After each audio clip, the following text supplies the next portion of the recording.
Now in its 5th official edition, with another revision on the way, Dungeons & Dragons has continued to grow and mature.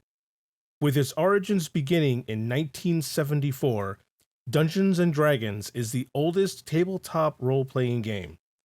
Although we won't be going back quite that far, we will be exploring 1st edition Advanced Dungeons & Dragons to compare how characters back then stack up to characters today. You are watching League of Three Tabletop Gaming, where we explore Dungeons & Dragons and other tabletop role-playing games. If you like tabletop RPGs, grab a snack and a drink, sit back, and check out this video. In 1974, Gary Gygax and Dave Arneson created Dungeons & Dragons, a game that would become the first and most popular tabletop role-playing game. D&D was published by Tactical Studies Rules, a company co-founded by Gary Gygax and Don Cale, so that Gygax et al. Could self-publish Dungeons & Dragons. While the company also published other products, we will keep the focus strictly on D&D. In 1977, TSR Hobbies published Advanced Dungeons & Dragons, later known simply as 1st edition. The Monster Manual holds the distinction of being the first published core rulebook. 1978 brought us the Player's Handbook, and finally the Dungeon Master's Guide in 1979. These 3 books, 6 polyhedron dice, pencils, paper, and your imagination were all that were needed to referee a game of AD&D. Players needed the same supplies and imagination. However, the Player's Handbook was the only rulebook they needed. AD&D was introduced by Gary Gygax as a split from the original basic Dungeons & Dragons game. It was more complex, yet it offered a lot more creative freedom. Tactical Studies Rules has gone through a number of changes over its existence. As we are not concerned with the legal matters of TSR, I won't be going into the reasons behind these name changes, only that the name was changed several times. Corporations do as corporations do and all that jazz. That said, here are some interesting facts about Tactical Studies Rules and Dungeons & Dragons versions. In 1973, Tactical Studies Rules was formed as a partnership between Gary Gygax and Don Cale. The purpose of this was to be able to publish and sell Dungeons & Dragons.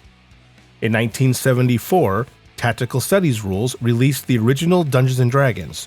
This was the basic rules set, which had its own revision changes between 1977 and 1994. In 1975, Tactical Studies Rules rebranded to TSR Hobbies Incorporated.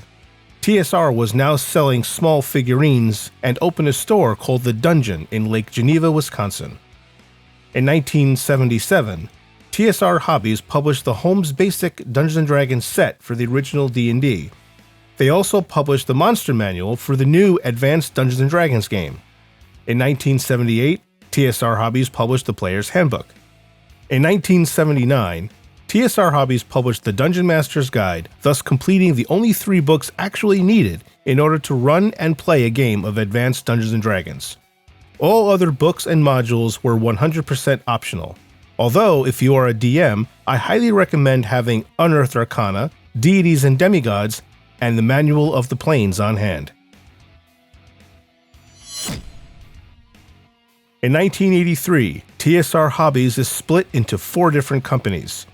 We are only interested in TSR Inc., the others will not be discussed.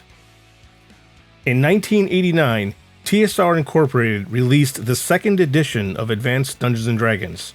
This release included the same 3 core books as its predecessor. However, the Monster Manual was renamed to the Monstrous Manual and had a cousin, for lack of a better term, called the Monstrous Compendium.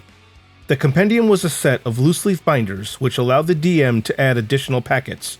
There were many of these add-on packets, not the least of which were Fiend Folio, Outer Planes, Al-Qadim, Ravenloft, etc. While very cool, useful, and recommended, this was not required to have. In 1994, TSR Incorporated released the final basic D&D set as the Classic Dungeons & Dragons game. In 1995, TSR Incorporated released the revised 2nd edition Advanced Dungeons & Dragons. This new revision included brand new art and new page layouts. TSR also ended support for the classic D&D game. In 1997, Wizards of the Coast acquires TSR Incorporated. 3 years later, the TSR name would be dropped. In 1999, Hasro acquires Wizards of the Coast. While this is not TSR or D&D related, it is still relevant. In 2000, we saw 3 major things happen. 1. The TSR name was officially dropped. All published books now had Wizards of the Coast as the copyright holder. 2.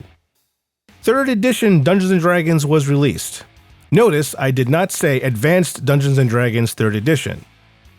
And finally, with the 3rd edition came the removal of the word Advanced from the Dungeons & Dragons name. Wizards of the Coast made the decision to drop the word Advanced as classic D&D was no longer in print, and the shorter, straightforward name was more marketable. Regardless of its name, it is still officially 3rd edition. Moreover, it served as the basis of the D20 system. In 2003, Wizards of the Coast released D&D 3rd edition revised, or simply 3.5e. This version added many slight rules changes as well as an expanded DM's guide and monster manual. In 2008, Dungeons & Dragons 4th edition was released by Wizards of the Coast. There is a lot going on with this version. Many players were turned off to it for a number of reasons, one of which being how fast it was published after 3.5 was released. Add to that the numerous books required to play the game.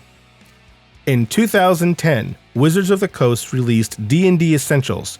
This publication was 10 products, all of which follow the 4th edition rules set and was designed to attract first-time players.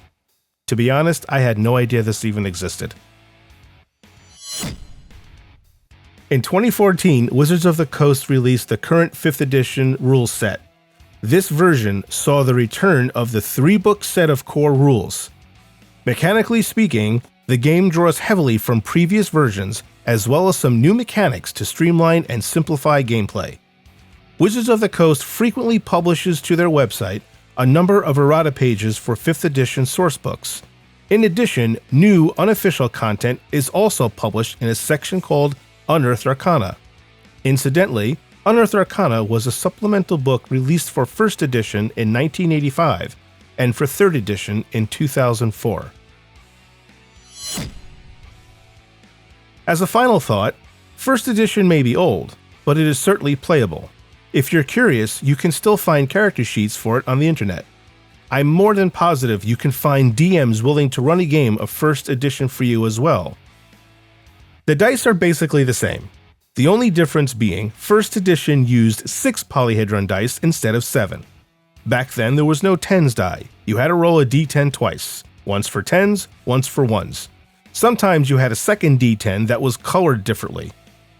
All that said, 1st edition is absolutely worth checking out, despite it being extremely rules heavy and somewhat difficult to follow if you've only been exposed to 5th edition. For those of you old enough or curious enough to have played 1st edition, did I leave anything out? What did I get wrong? Can you think of anything else to add? Please tell me about it in the comments section below. If you watched this episode to the end, thank you so much. I can't tell you how much I appreciate it. If you liked this video, and I really hope you did, please give it a thumbs up and share your thoughts in the comments below. The YouTube algorithm demons love the engagement and it really helps this channel to grow. Please remember to click subscribe and tick that notification bell so you always know when a new video is dropped.